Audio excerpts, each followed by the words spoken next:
ilang months na din namin siya tinry itago, and now, yeah. Catherine Bernardo and Mark Alcala, wala na nga bang maitago sa publiko? Lantaran na nga ba ang kanilang relasyon? Parang this one yung parang something na gusto kong gawin.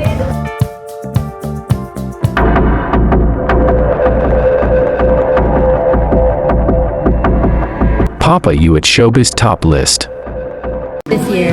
So, sana magtuloy-tuloy siya, and I just wanna be genuinely happy. Sa usapang Catherine Bernardo at Mark Alcala, hindi na nga ba maitago sa publiko kung anong meron sila? Sa vacation kasi ni Catherine Bernardo, napag-alaman din naman ito na kasama pala si Mark Alcala. At maraming clips ang kumakalat ngayon sa kanila sa internet, with holding hands naman ito. Nangyayari nga daw umano ito sa vacation ni Catherine Bernardo sa Thailand.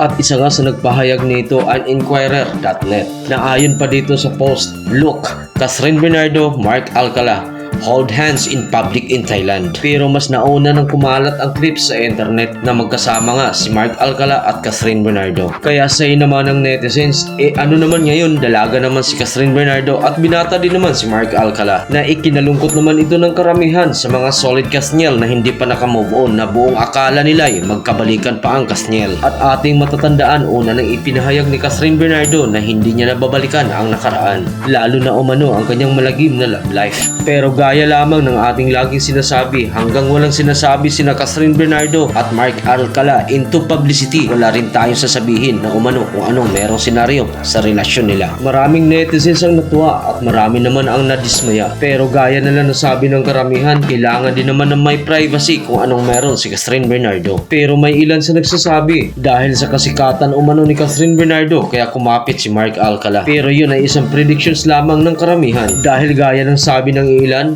hindi naman tumitingin kung anong meron pag totoong pag-ibig. Kaya ang mga sunod-sunod na nakikita ng mga photos nila Catherine Bernardo at Mark Alcala, sabi nga ng ilan at sabi ng karamihan, sabi ng mga solid fans, ito na ba ang way para sa kasalan na pinagdiinan ng karamihan? Kahit hindi pa naman umano umamin sina Catherine at Mark, kitang-kita naman sa kanilang mga actions. Ang pinagbabasihan naman sa mga predictions and speculations dahil sa mga photos and clips na nakikita sa internet, kahit wala namang pahayag nito sina Catherine at Mark. Bahagyan naman itong nakikita at kitang-kita naman sa reactions lagi ni Catherine Bernardo na super happy naman si Catherine, na pinandidigan naman ito ng netizens. Actions speak louder than words. At kung magkataon at kung matuloy nga mauwi nga ito sa kasalan ni na Catherine at Mark, tatawagin nga daw umano itong The Queen Wedding Generation. At sabi ng mga solid fans ni Catherine, kahit sino pa man, masaya na rin kami at happy na rin kami kung makikita namin si Catherine na super happy din. Pero hindi natin ito pwedeng sabihin na may katotohanan ang lahat.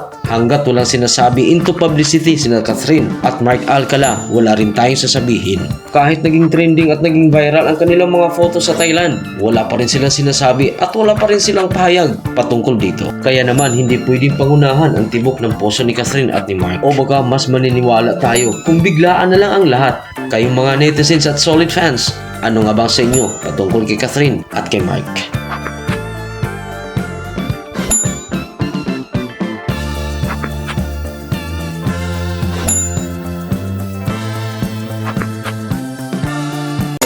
Thanks for tuning in. See you for more updates.